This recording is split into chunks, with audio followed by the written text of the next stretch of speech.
Ano ang misyon mo? Magandang araw po ng Biyernes mga kapanalig.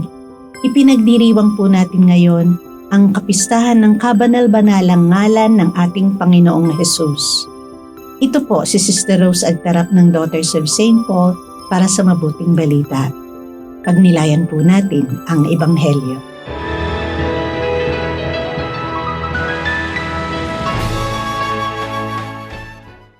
Nakita ni Juan Bautista si Jesus na papalapit sa kanya.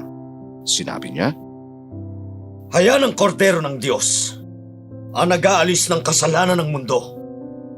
Ito ang tinutukoy ko nang sabihin kong nagpauna na sa akin ang lalaking kasunod kong dumating, sapagkat ako'y siya na.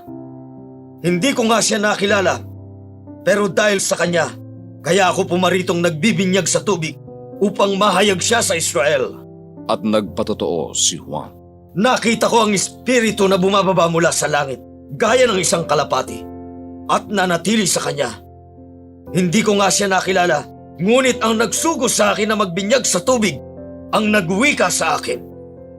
Kung kanino mo makita ang espiritong bumababa at nananatili sa kanya, siya ang magbibinyag sa Espiritu Santo. Nakita ko at pinatototohanan ko na siya ang hinirang ng Diyos.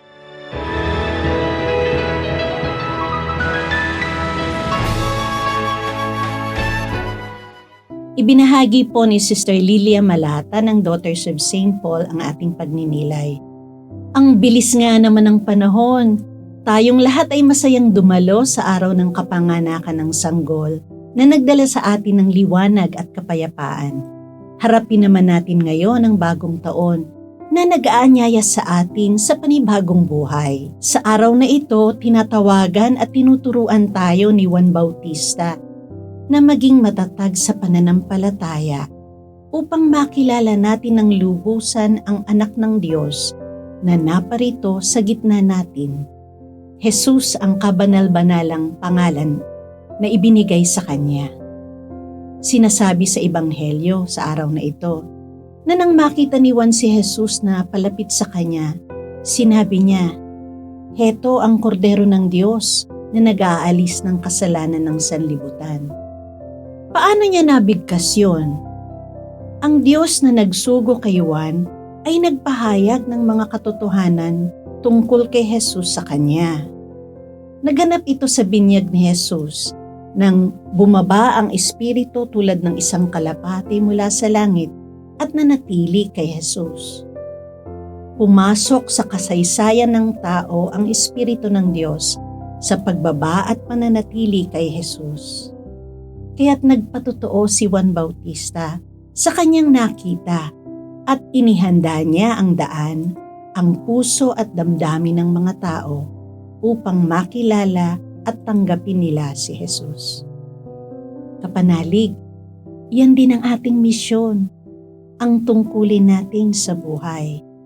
Bawat isa sa atin ay tinatawag na isabuhay ang mga aral ni Jesus at ituro sa kapwa ang daan patungo sa Kanya.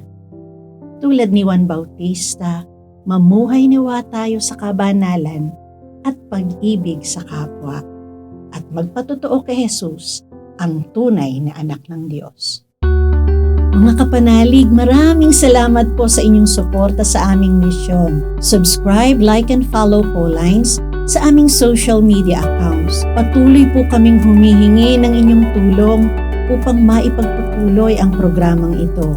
Maaari po ninyong ipadala ang inyong love offerings at donasyon sa aming donations channels. Makakaasa po kayo na kasama lagi ang inyong mga intensyon at kahilingan sa aming panalangin araw-araw.